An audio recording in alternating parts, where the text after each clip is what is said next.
কেউ কথা রাখেনি। সুনীল গঙ্গোপাধ্যায়।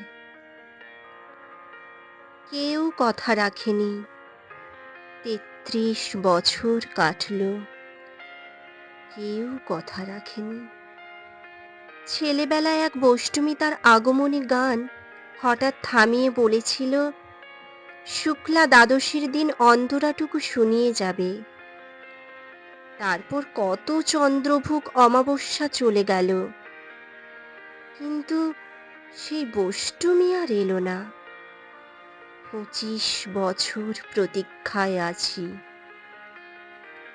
মামাবাড়ির মাঝি নাদের আলী বলেছিল, বড় হও দাদা ঠাকুর, তোমাকে আমি ৩ প্রহরের বিল দেখাতে নিয়ে যাব। সেখানে পদ্ম ফুলের মাথায় সাপ আর ভ্রমর